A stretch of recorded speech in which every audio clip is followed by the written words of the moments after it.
Donc on est dans le dans toujours la Yaakov, Daf Lamed Aleph,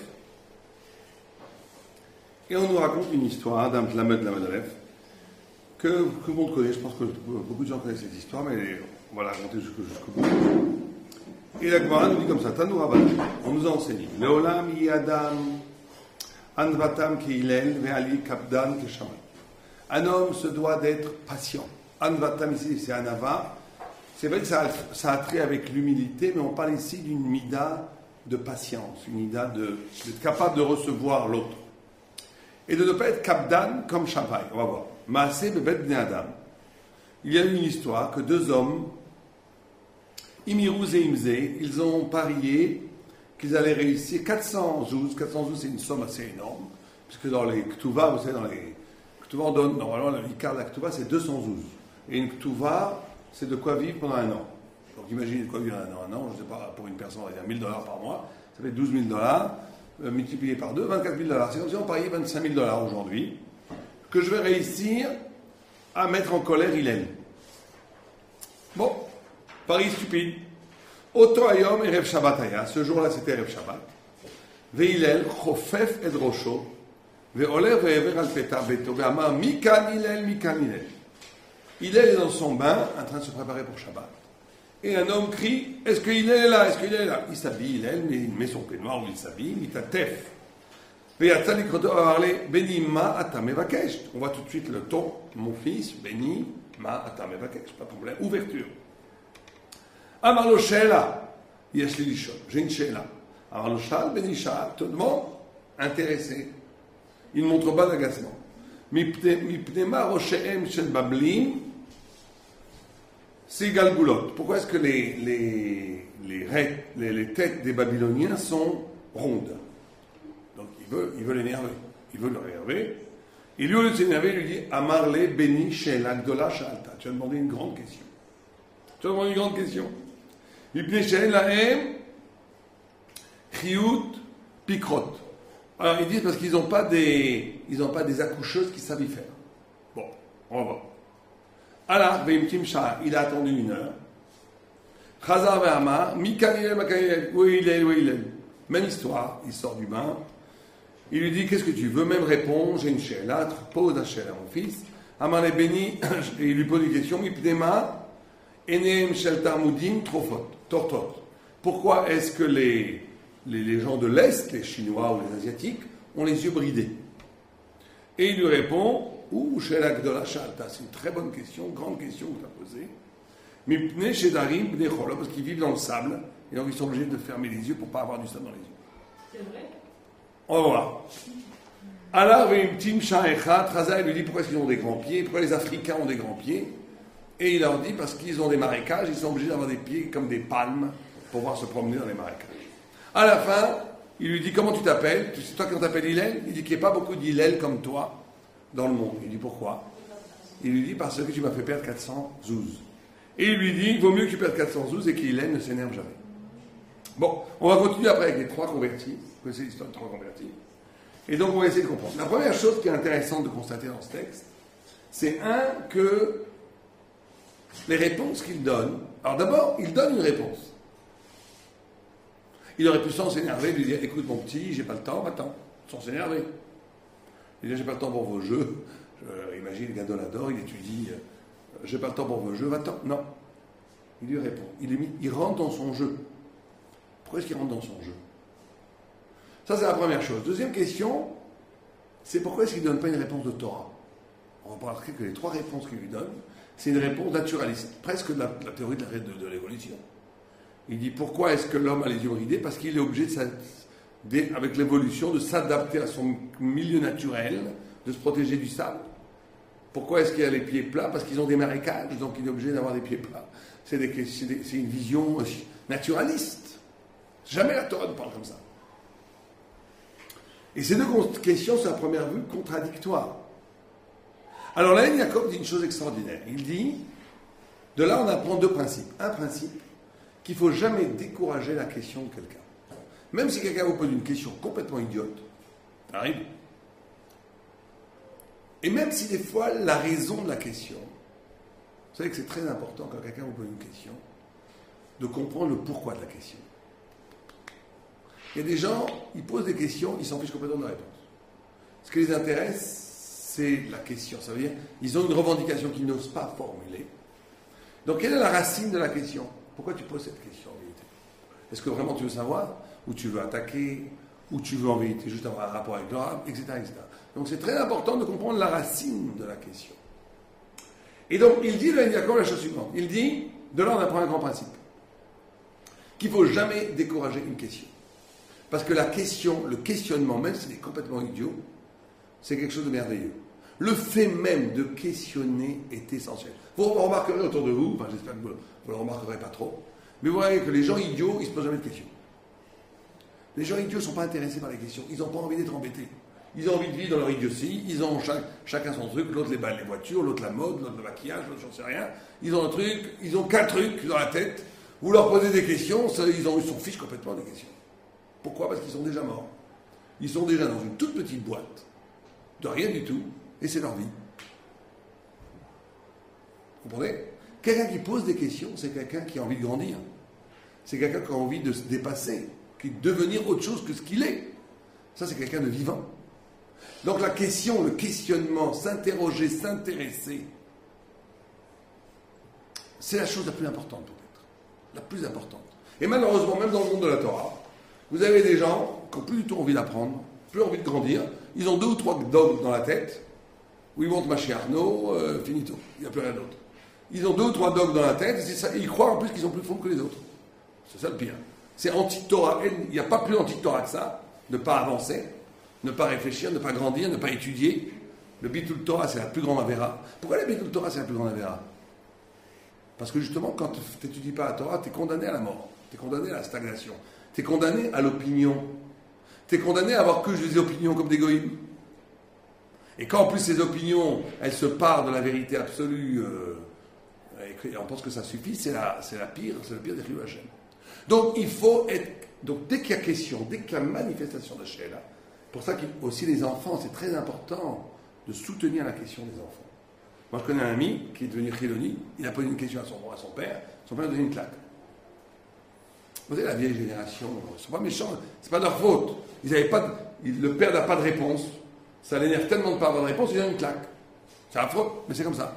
Et c'est parce que le père n'a pas de réponse. Et c'est des questions, des fois un peu, les enfants posent des fois des questions limites à Picoros. Donc un père un peu qui n'a pas la capacité de répondre, il se sent autorisé à donner une claque, mais c'est la pire des choses à faire. Un enfant peut poser une question comme ça à un père, dire si le bon Dieu il est tout bon, pourquoi est-ce qu'il y a des gens qui souffrent? Pourquoi maman est malade? C'est des questions qu'il faut respecter, qu'il faut répondre. Et si on ne sait pas répondre, il faut dire c'est une très bonne question, on va y réfléchir ensemble, etc., etc. Mais en tous les cas, ne jamais casser la dynamique de la question. C'est ce que dit le Yaakov. Il dit même yesh lilmod mikan klal gadol כששואל אדם אפילו דברים של מה בכך. Même quand quelqu'un pose une question stupide, lo yitre oto besrok, ne le renvoie pas avec une blague, ne te moque pas de lui, ne le repousse pas. Pourquoi? Parce que si tu l'habitues à poser des questions, il va arriver à la fin à avoir des questions intelligentes. Parce que la question est le pouvoir d'ouvrir le sens. La réponse, c'est toujours plus pauvre qu'une question. Une question a la capacité d'ouvrir des perspectives de sens infinies.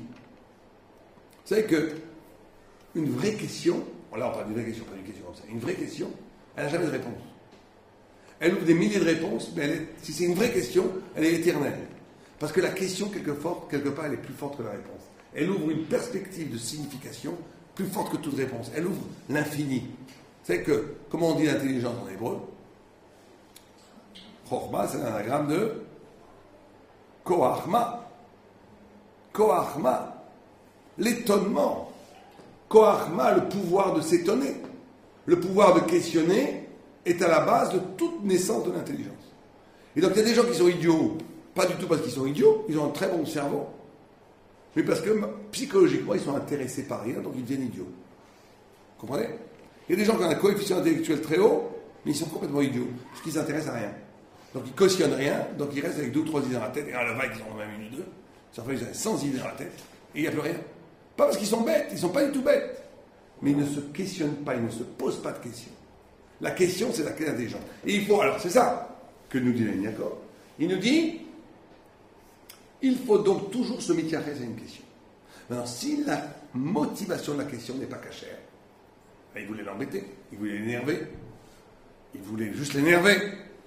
Donc il ne faut pas non plus, il faut être capable de entretenir la passion pour la question, mais de rentrer dans son jeu et dans son jeu lui-même lui montrer la vanité de sa question. C'est pour ça qu'il ne répond pas une réponse de Torah. Il aurait pu répondre une réponse de Torah. Il lui dit, tu ne demandes pas une question de Torah. Il lui montre, vous comprenez, la réponse doit être en relation avec la question. Si c'était une question de Torah, il aurait répondu une réponse de Torah. Il lui pose une question dont le seul but est de l'énerver. Donc il lui répond quelque chose qui est de l'ordre de la nature. Pour lui signifier aussi, non seulement qu'il a compris qu'il peut l'énerver, qu'on est dans un processus naturel, mais aussi pour lui montrer, la personne, elle se rend compte que quand tu lui donnes une réponse de cet ordre-là, qui est en écho avec le niveau de sa question, qu'il faut commencer à poser d'autres questions plus hautes, plus intelligentes. Vous comprenez? Donc ça, c'est les deux choses que l'Ain Yaakov nous dit d'apprendre de ça. Puis la Gemara, elle continue avec Hillel et Shammai. Elle raconte l'histoire, je ne vais pas les lire dedans, on n'a pas le temps, et je voudrais qu'on étudie un peu les textes en profondeur, mais l'histoire de trois convertis. Ou plutôt, on va les lire rapidement. Tadou Rabbanan, Maaseh Benochi Echad. Donc il y a trois convertis qui sont venus voir respectivement Shammai et Hillel. Tadou Rabbanan, Maaseh Benochi Echad, Sheba Lifnei Shammai. Un goy, il n'était pas encore converti, il était goy à ce moment-là. Il est venu devant Shammai. Amarle, Kama Torot Yeshlachem. Combien de Torah vous avez? Amarle Shtaim. Il en a dit deux. Torah Shebichtav et Torah Shebalpeh. Amarle Shebichtav ani me'aminech. Il dit la Torah écrite, j'y crois. Mais Shebalpeh et lui me'aminech. Mais celle de Balpeh, la Torah orale, je n'y crois pas. Gaïreni, convertis-moi, almenat shetalmedeni Torah Shebichtav. Convertis-moi à la condition que je ne reçoive que la Torah écrite et pas la Torah orale. Il l'a sorti en criant, avec Nézipha, avec colère. Il vient devant Hillel, et Hillel, tout de suite, il a converti. Il a converti. Et après, il a pris la Torah. Yom Kama Amarle Aleph Bet Gimel Dalet. Il lui a appris Aleph Bet Gimel Dalet. Le lendemain, il fait ce qui était Aleph, il lui dit c'est Dalet. Ce qui était Gimel, il lui dit c'est Bet. Et il lui dit Amarle, etmol lo amartali achi. Hier, tu ne m'as pas dit comme ça. Amarle, lov al diti kasamart. Tu ne t'es pas reposé sur moi. Mais al pedami samar alay. Il dit donc tu dois, de la même façon que tu t'es reposé sur moi, tu es obligé de te reposer sur la Torah Shabbat. Première histoire, on va l'analyser, après on va analyser l'histoire. Qu'est-ce qui s'est passé ici? D'abord, il faut bien comprendre que ces textes, il y a trois convertis ici, nous montrent trois points de différence entre juifs et goy, et trois points fondamentaux que le converti doit faire pour être un vrai converti. Donc le premier point, c'est la Torah Shebalpeh. Pourquoi est-ce que le goy a du mal à accepter la Torah Shebalpeh?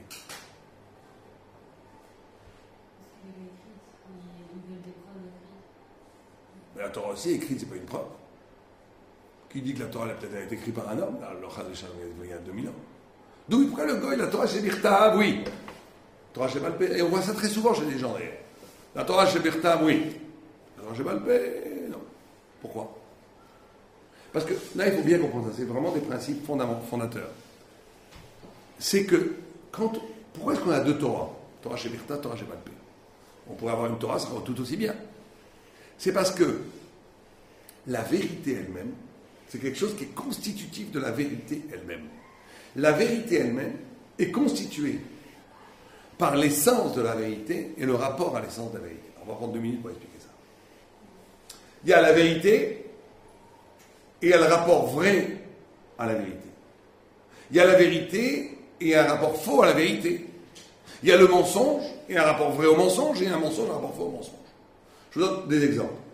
Quelqu'un qui a une idole devant lui, c'est un mensonge d'idole. L'idole, c'est le mensonge. Mais qui a un rapport absolument de vérité avec cette idole. Lui, il croit que c'est vrai. Eh bien, il a un vrai rapport avec le mensonge. Il a un vrai rapport avec le mensonge. Quelqu'un qui a une Torah, il a la Torah. Mais son rapport à la Torah est intéressé par des choses qui n'ont aucun rapport avec la vérité. Pourquoi il a un rapport à la Torah? Parce que ça lui rapporte de l'argent, parce que ça lui rapporte du kavod, parce que ça lui permet de manipuler les gens, tout ce que vous voulez. Donc ça, c'est un faux rapport avec la vérité. Donc il faut sans aller même plus si loin que ça, quand je vais lire le texte qui dit Ve'afta l'erecha kamocha, ça veut dire quoi?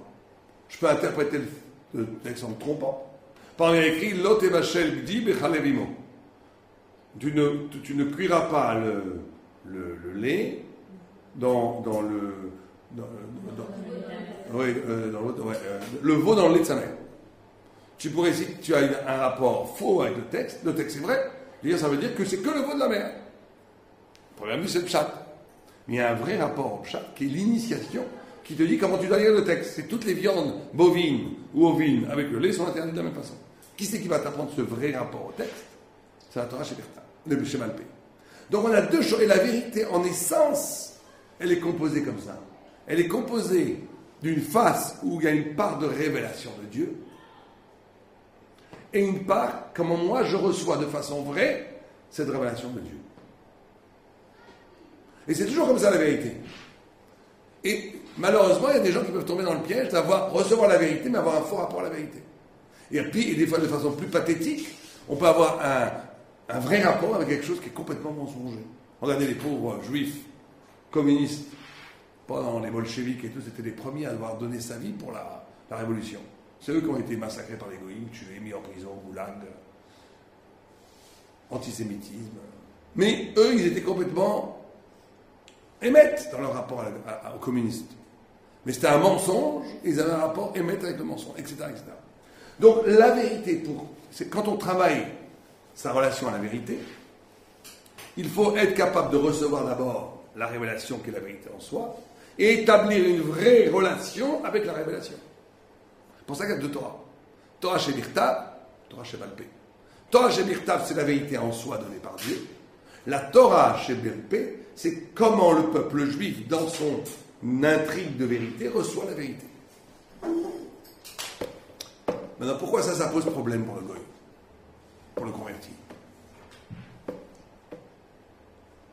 que lui va dire, mais ça n'a aucun rapport avec moi. La Torah chez Balpé, c'est comment le génie juif a su recevoir la Torah. Comment Rabbi Akiva, comment Rabbi Ishmael, comment Rabbi Meir, comment Abaye, Rava, comment les Amoraïm ont compris les psukim, ont compris les Mishnayot. Mais moi, je ne fais pas partie de cette histoire. Vous comprenez le problème du converti, c'est quoi? Le problème du converti, c'est qu'il va rentrer dans une vérité qui est intimement liée à la façon dont cette vérité a été reçue. Elle a été reçue par le peuple juif. Donc comment lui va s'inscrire là-dedans? Vous comprenez la question ou pas? Vous comprenez le problème? Comment un converti peut s'inscrire dans une Torah chez Balpé qui essentiellement est liée à l'âme juive? Puisqu'on est ici dans le reçu de la Torah. Donc il dit la Torah chez Birta, pas de problème. La Torah est donnée par Dieu. Dieu, il est universel, il est pour tout le monde. Je veux bien dire. La Torah qui est chez Birta, c'est la parole de Dieu, du Dieu créateur de l'univers entier. Ça me concerne autant qu'un juif. La Torah chez Balpé, c'est toute la tradition, comment les juifs ont compris la Torah. Moi, je ne suis pas juif, je suis un Gaulois, moi, j'ai aucun rapport avec cette sensibilité-là. Donc je ne veux pas la Torah chez Balpé. C'était ça le questionnement du converti. Qu'est-ce que lui répond Hillel? Hillel comprend. Alors, ce qui est intéressant, c'est que Shammai, il ne veut pas rentrer dans ces histoires. Shammai, c'est pas du tout Shammai, c'est un très grand, un Tana. Lui, il dit la Torah, elle est en haut et les gens doivent monter à la Torah. La Torah ne doit pas descendre aux gens. Ça, c'est un principe tout le temps chez Shammai. Hillel, il amène la Torah aux gens. Shammai, il dit la Torah, elle est sacrée, c'est à vous de monter. Vous ne voulez pas monter, on ne veut pas de vous. Vous savez, il y a une chita comme ça aujourd'hui, qui s'appelle Brisk, qui a cette attitude-là. Très élitiste. La Torah, ils sont très contre le kirou, ils sont contre les gens qui... Ils disent tout ça, c'est de la vulgarisation de la Torah. La Torah, elle est en haut. Ceux qui veulent venir, qui montent. Ceux qui ne veulent pas venir, on ne veut pas de vous.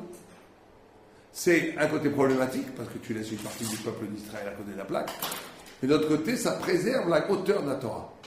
La Torah est là pour ceux qui veulent la désirent vraiment, ceux qui désirent l'infini, qui viennent. Les autres, c'est pas pour vous, allez regarder les matchs de foot. Si c'est pour voir des cours de Torah, on fait des blagues et on rapporte toutes sortes de références de Internet et tout, c'est pas la peine. Il dit c'est pas la peine. Autant voir des matchs de foot. Bon, c'est une chita, marque l'enquête. Mais en tous les cas, on voit qu'il est ici, il dit pas comme ça. Au contraire, il convertit le converti, et après il va lui montrer dans la vie elle-même que la Torah Sheba'al Peh, elle est absolument nécessaire. Alors, comment est-ce que ça répond au problème qu'on a eu avant? On a dit que le problème du converti, c'était quoi? Que la Torah Sheba'al Peh, elle est essentiellement liée à l'identité d'Israël. Et moi, qui n'ai pas d'identité d'Israël, comment je peux m'inscrire là-dedans? Et Hillel répond à cette question en disant confiance. Confiance.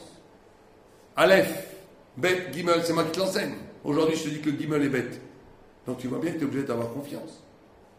Et la Torah Sheba'al Peh, c'est la confiance. En quoi est-ce que ça répond à son questionnement? En quoi c'est une réponse au problème de l'identité? Quelqu'un a une idée? En quoi cette histoire de confiance est une réponse au fait que le gars dit, moi, le converti, avant, il dit, moi je ne peux pas rentrer dans cette histoire de Torah Sheba'al Peh, puisque c'est l'histoire du génie d'Israël, ça. Quel rapport avec moi? Allez-y. De la même manière qu'il a fait confiance à Hillel, Ouais. on a appris le bête, alors il fait confiance au Rabbanim. Oui, ça, c'est vrai. Ça, c'est le Pshat-Pachout. Mais on a dit que son question, d'après le commentateur, le questionnement du guerre, c'était de dire quoi? De la même manière qu'il va croire en Hachem, qu'Hachem celui qui a écrit la Torah, c'est la Torah écrite, donc il doit aussi croire en Rabbanim, qu'eux ils ont reçu ils ont eu la nouvelle d'Hachem, en fait. Donc ils doivent croire en ça. Oh, on rapprochait. Mais allez-y, connectez ça avec la confiance. Qu'est-ce qu'il disait, le guerre? Il disait, cette Torah Sheba'al Peh, c'est quelque chose qui vient du peuple juif. Donc ça, c'est pas moi, là. Mais lui, il fait partie du peuple juif. Pas encore. Mais il doit avoir Une confiance fois qu'il qu'il sera parti, alors peut-être qu'il pourra comprendre. Oui, aussi. Mais ce que disent les commentateurs, c'est la chose, c'est génial comme idée, je trouve. C'est qu'ils disent que même nous, les juifs, et ça que nous, on ne comprend pas, et c'est là où ça ne devient pas bien quand on fait ça, notre rapport à la Torah, il n'est pas tribal. Et c'est pas. La Torah Sheba'al Peh, c'est pas la culture juive. Alors, je vais m'expliquer. Le gars, il croyait que la Torah Sheba'al Peh, c'était la culture juive comme un peu, je sais pas moi, les Allemands, ils ont fait la culture, Wagner, Beethoven, la musique classique qui est allemande.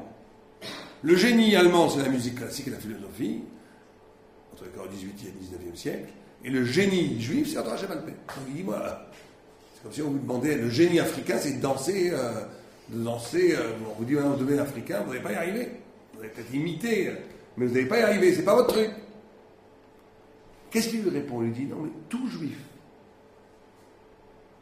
reçoit la Torah Sheba'al Peh à partir de la notion de confiance. La notion de confiance, ça veut dire que c'est un reçu. C'est quoi la confiance? La confiance, c'est-à-dire que ça ne vient pas de moi. Que ma compréhension est dépendante de quelque chose qui me dépasse. Donc, comme quelqu'un un peu l'a signifié ici, c'est qu'il faut bien comprendre que la Torah Sheba'al Peh est elle-même une révélation de Dieu. On avait un peu parlé de ça d'ailleurs à Hanouka. La révélation, la Torah Sheba'al Peh est une révélation de Dieu, mais au cœur même de mon intimité. La Torah Sheba'al Peh, quand Raï Akiva, il dit le pshat du pasuk, c'est pas que c'est un génie littéraire qui va dire, c'est ça que je donne dans l'interprétation du pasuk. C'est qu'une révélation, il y a eu la révélation du mont Sinaï, où Dieu se révèle objectivement au peuple. Et chaque fois que j'étudie un texte de Torah, chaque fois que je dis un chidouche, depuis Moshe Rabbeinu le plus grand, jusqu'à aujourd'hui, les gens dans les kolélim, qui disent, et en passant par les Tanaïm, les Amoraïm, les Rishonim, les Acharonim, jusqu'à aujourd'hui, quelqu'un qui dit un vrai pshat dans la Gemara, même si c'est tout petit par rapport à Moshe ou au Tanaïm, bien sûr, c'est tout petit. Mais même si c'est tout petit, c'est en vérité une parcelle de la révélation divine qui s'opère dans ma subjectivité, dans ma vie. C'est ça, étudier la Torah.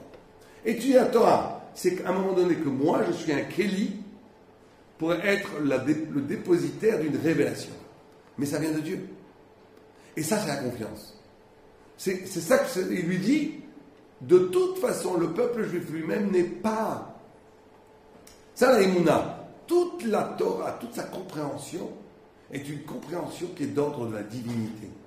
Donc c'est universel, donc c'est pas propre qu'au peuple juif, donc tu peux rentrer dans cette histoire. Tu peux devenir une partie du peuple juif. Parce que de toute façon, on est tous là, même la compréhension, c'est un reçu qui vient de Dieu. Donc toi, qu'est-ce que c'était ton problème? Tu disais, moi je veux bien recevoir ce qui vient de Dieu, mais ce qui vient des hommes, des juifs, je peux pas. C'est pas la même chose. On dit non, mais ce qui vient des juifs, ça vient aussi de Dieu. Parce que tout est une question de émouna et de reçu. Et en plus, il y a une partie dans la Torah qui n'est interprétable que par les guérim. Vous savez qu'il y a des couronnes au-dessus des lettres qui sont vides de sens pour Moshe Rabbeinu. On dit que Rabbi Akiva a interprété des milliers d'halachas de ça. C'est tout un sens qui n'est là que pour les guérim. Un reçu, une illumination du sens qui va être donné qu'aux guérim. Parce que Rabbi Akiva, son père était guéri. Son père était converti. On voit qu'énormément de parties de la Torah chez Malpé viennent des convertis dans le cas. Parce que, justement, il faut... Rabbi Meir, son grand-père était guéri. Rabbi Meir Mahanès. Donc, il lui fait comprendre ça. Il lui fait comprendre que ce que tu as cru comme une interprétation humaine est en vérité une autre façon pour Dieu de se révéler. Simplement, il se révèle à travers l'interprétation des tzadikim, et toi, tu peux faire partie de cette tradition. Ça, c'est la première histoire. Oh, deuxième histoire. Il y en a eu une autre histoire. Ken, Shuv Maaseh Benochi Echan, Sheba Lifnei Shammai. Même chose. Le Nochi, il est encore goy à ce moment-là, il vient devant Shammai. Amar lui dit, Yireni almenat shetilmedi kol haTorah kulo keshani omed al regel echad. Il lui dit, apprends-moi la Torah, le temps, l'essence de la Torah, le temps de me reposer sur un pied. Non, en 3 minutes, en 2 minutes. Ça aussi, à Shammai. C'est intéressant. Ça c'est l'esprit cartésien des goïms. Un goy, il a besoin d'un principe unique. Qui c'est qui a inventé le Sanhedrin? Hiérarchisation. C'est qui? Qui? Yitro, c'est le beau-père de Moïse. Pour Moshe Rabbeinu, n'importe quelle question, d'une petite cuillère qui a touché du lait avec la viande, ou des questions de meurtre, ou des questions métaphysiques, tout est révélation de Dieu, tout est pareil. D'où la pagaille juive. Le juif en essence est pagaille, parce qu'il n'aime pas l'ordre de la rationalisation. La rationalisation, c'est de l'ordre de l'être. Et il a fallu un nitro. D'ailleurs, le mot Sanhedrin, c'est un mot grec, c'est aussi pas, c'est intéressant qu'on a utilisé un mot grec pour désigner le Sanhedrin. Parce que pour la Torah, tout ça, toutes ces éditions, chaque juif, il est absolu, chaque juif, il est devant Dieu. Il n'y a pas de Sanhedrin.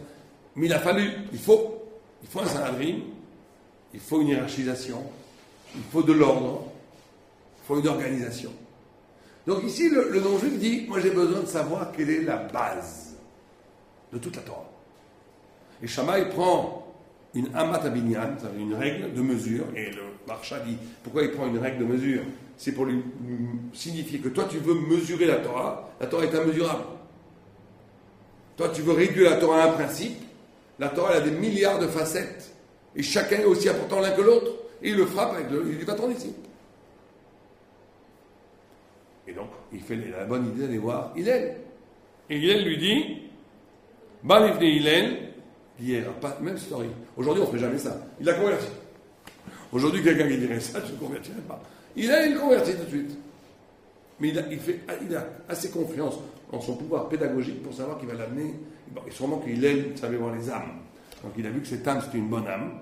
Ça pense qu'il y avait un jouk dans la tête, il va falloir l'amener à la vérité.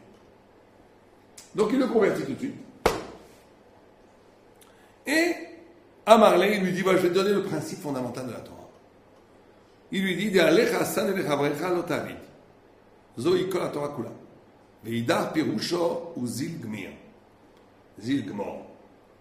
Il lui dit, ne fais pas à l'autre ce que tu n'aimerais pas qu'on te fasse. Ça, c'est toute la Torah. Le reste n'est que commentaire, va étudier. Alors c'est qui cet autre? Rashi amène deux pshat. Raecha vera avicha al ta'azov, c'est Akadosh Baruch Hu. Il dit le premier c'est Dieu. Ne fais pas à Dieu ce que tu n'aimerais pas qu'on te fasse. Al ta'avor al dvarav. Shari alecha sinui shiavor avrecha al divrecha. Ne transgresse. L'essence de la Torah, c'est l'obéissance à Dieu. Premier pshat. La shonacher. Chavrecha mamash. Kegon gazla ne vole pas. Ni ouf. Adultère.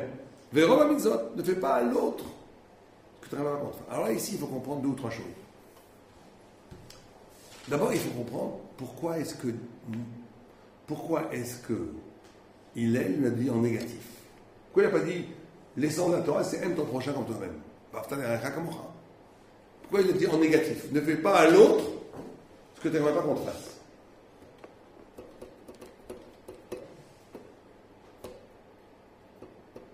Pourquoi il parle en négatif?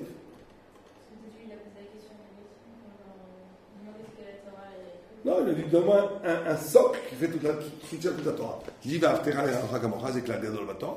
Ce que dit Rabbi Akiva. Pourquoi il lui dit ne fais pas à l'autre ce que tu n'aimerais pas qu'on te fasse? Ah, il y a une. Ouais, allez-y. Il y a une explication qui dit parce que c'est plus simple, plus accessible. Il a donné la base de la base. Aimer l'autre comme toi-même, ça demande déjà une qualité génétique qui vient d'Abraham, Yitzhak et Yaakov, de Rachamim, de Chesed, que peut-être n'a pas le converti de façon naturelle. Par contre, de ne pas faire le mal, ça c'est le minimum qu'on peut demander à tout le monde. On peut exiger de quelqu'un de ne pas faire le mal. On peut aider à l'autre à faire le bien. Mais c'est difficile d'exiger de quelqu'un de faire le bien. Mais on peut exiger de ne pas faire le mal. Ça, tu peux l'exiger. On peut demander à quelqu'un, tu n'as pas le droit de faire le mal. Tu peux pas dire à quelqu'un, tu n'as pas le droit de me haïr. Mais tu ne peux pas lui dire pourquoi tu ne m'aimes pas. Je vais essayer. Mais on ne peut pas reprocher à quelqu'un qui ne t'aime pas. Tu peux lui reprocher si c'est ton mari ou ton épouse. Alors pourquoi tu m'as épousé si tu ne m'aimes pas? Ça oui, parce que tu as fait le mal. Mais c'est toujours avec une critique du mal. C'est pas pourquoi tu ne fais pas le bien. Bon, ça c'est l'explication qui est donnée un petit peu ici. Il y a d'autres explications très intéressantes qui dit que la racine d'un véritable amour pour l'autre, c'est si avant tout j'ai le souci qu'il n'ait pas du mal. Et c'est comme ça qu'on mesure un vrai amour d'un faux amour. Quelqu'un, vous savez, il y a des gens qui aiment les autres pour eux. Des gens qui aiment les autres pour eux. Ils ont besoin d'aimer. Il y a des mères, elles ont été frustrées, elles n'ont pas eu de bons parents, ni de bons maris. Elles reportent tout l'amour sur leur enfant, c'est pas bon. En réalité, elles aiment leur enfant pour compenser une frustration affective et émotionnelle qu'elles ont eu dans leur vie. On aime Regardez dans l'histoire avec la femme de Poutifara. On dit quelle est la différence entre la femme de Poutifara et je ne sais plus qui. Mais en tous les cas, la femme de Poutifara qui voulait Yosef. Pourquoi elle voulait Yosef? Parce qu'elle avait vu qu'elle voulait aller au Lamaba, mais qu'elle avait vu que dans les astres, que leurs descendants sont dans la Torah. C'est d'après la vue qui dit que Yosef s'est marié avec Osnat, qui était la fille de Poutifara. De Poutifar. Comment? Il y en a qui disent que c'est sa fille Dina. Certains disent non, c'est vraiment sa fille. Marloquet. Et cette vue-là est d'après cette vue-là, qui dit qu'en réalité c'est la vraie fille, c'est bien avec la vraie fille d'Osnat. Et donc, regardez ce que dit Rav Wolbe. Il dit cette femme, elle a une volonté spirituelle. C'est pas juste comme on raconte, comme on voit à première vue. Non.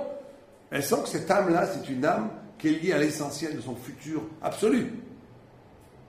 Elle sent qu'elle fait partie de Am Israël, qu'à travers Yosef, elle aura des enfants qui seront des Talmidei Chachamim. Yoshua bin Nun vient de Yosef, etc., etc. Mais elle c'est pas la fille de Potiphar. Oui, mais elle a vu dans les astres que ses descendants sont comme ça. Elle croit que c'était elle, en réalité c'était pour sa fille. Mais ses descendants sont comme ça. Donc elle peut faire partie de cette histoire. Mais là où le bas blesse, c'est que quand elle ne fait plus partie de cette histoire, et donc elle avait un vrai amour pour Yosef, elle est prête à tuer Yosef.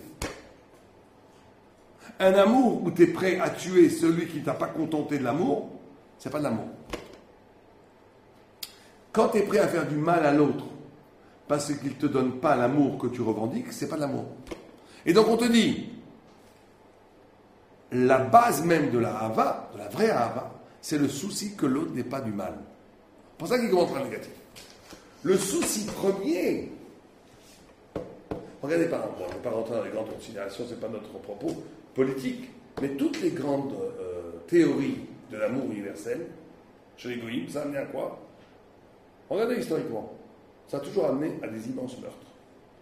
Le christianisme, soi-disant l'amour universel, il n'y a pas une religion plus sanguinaire dans toute l'histoire de l'humanité que le christianisme. Il n'y a pas une religion qui a tué autant, peut-être même une pensée, qui a fait autant de morts que le christianisme. Les croisades, l'Inquisition, tout. Pourtant, c'est une pensée de l'amour. Vous demandez à un chrétien, l'amour, l'amour, l'amour. Regardez les communistes. Toute l'épopée du communisme du XXe siècle, ça a été, au début, quelque chose de généreux. L'égalité, arrêter l'esclavage, l'aliénation de l'homme par l'homme. Il n'y a pas une pensée qui a fait plus de morts que ça. Mao, il a tué 20 millions de personnes, il faut savoir. Plus que la Shoah. Staline a tué 7 ou 8. Pas mal non plus. Donc, il faut bien comprendre que les... Pourquoi? Parce que c'était des volontés d'amour qui étaient complètement... qui n'étaient absolument pas liées avec le souci de ne pas faire le mal à l'autre. S'il y a cette barrière, avant tout, je veux pas faire du mal. Alors, l'amour veut dire que c'est un vrai amour pour l'autre. S'il n'y a pas ça, ça veut dire que l'amour que j'ai peut être déviance et peut aller dans toutes les... et peut aller même jusqu'au meurtre. Donc il lui dit, avant tout, ne fais pas à l'autre ce que tu ne voudrais pas qu'on te fasse. C'est la limite. C'est ce qui garantit, et dans la vie, il faut tout le temps faire très attention à ça. Vous voulez dire de la chaudasse sur quelqu'un, posez-vous la question, est-ce que j'aimerais qu'on le fasse pour moi? Même si elle est gentille, tu sais ce qui s'est passé. Mais est-ce que tu aimerais qu'on dise ça sur toi? Tu peux faire du lachonara sur quelqu'un que tu aimes beaucoup, juste pour rigoler. Par contre, si tu as ce souci de dire je ne veux pas qu'il lui arrive du mal comme je ne veux pas qu'il m'arrive du mal à moi. Alors là, je fais beaucoup plus attention. Donc la barrière, l'horizon, le fondement d'une vraie amour, c'est avant tout le souci de ne pas faire du mal à l'autre. C'est ce qui base, c'est ce qui met à cède, c'est ce qui construit toute vraie relation de souci de l'autre amitié. Ça passe par le négatif. Il y a une autre question, c'est tout à fait intéressant aussi. Pourquoi est-ce que ça passe toujours par soi? Aussi bien en négatif que en positif. On dit kamocha, tu aimeras ton prochain comme toi-même. Ne fais pas à l'autre ce que tu n'aimerais pas qu'on te fasse à toi.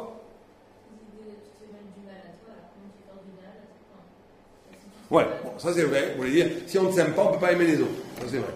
Mais, vous avez raison, mais je pense qu'il y a plus que ça. Pardon, d'après les commentateurs. C'est que la Torah, elle te dit, toutes ces histoires-là ne peuvent marcher. C'est-à-dire la notion de donner, d'amour, de hava, talera, kamocha, d'éthique, de faire attention à l'autre. Ça ne peut jamais être des principes. Si c'est un principe purement intellectuel, les droits de l'homme, ne pas faire de mal à l'autre, ça ne marche pas. C'est que si tu comprends cette idée au niveau de ton existence à toi, si tu traduis le besoin de l'autre par une expérience qui passe par toi, que tu vas pouvoir véritablement être zahir, être éveillé, de faire le bien et ne pas faire de mal à l'autre. Les principes, il aurait pu dire, c'est quoi la Torah, ne fais pas de mal à l'autre.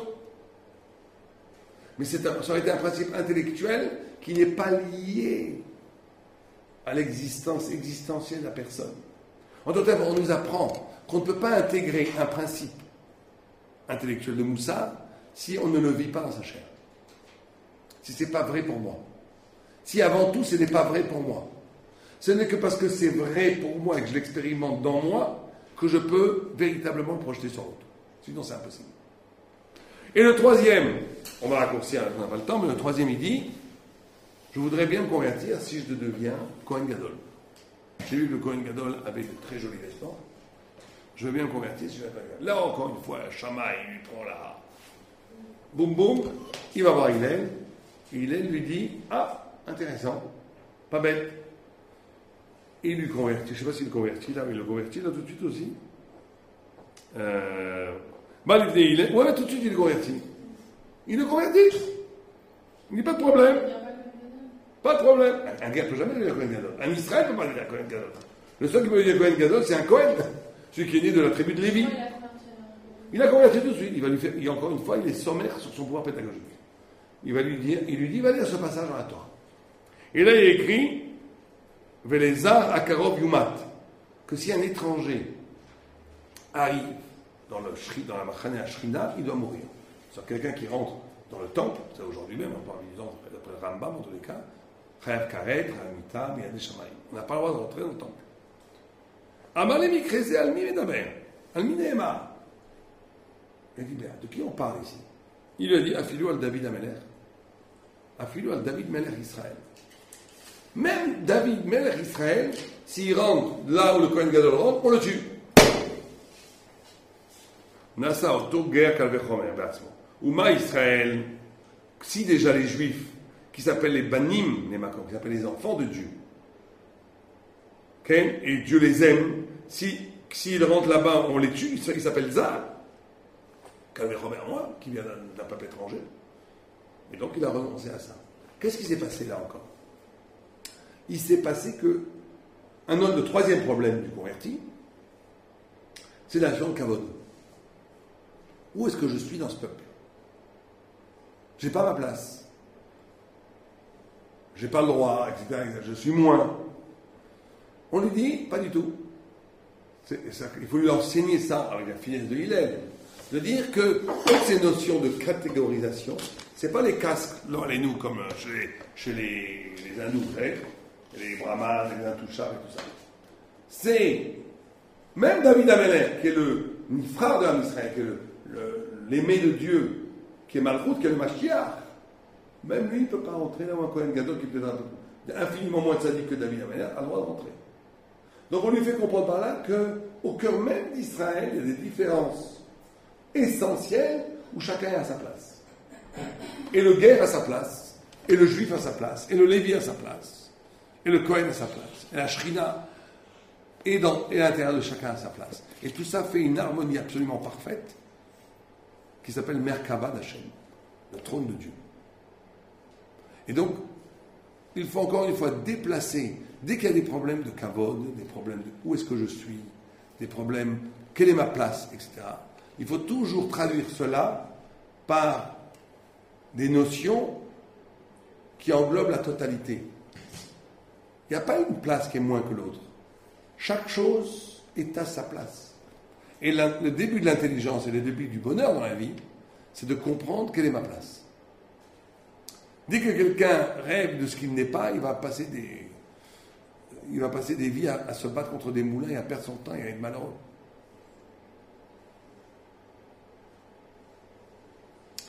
Il faut faire très attention à ça, être émette avec soi-même, trouver sa place.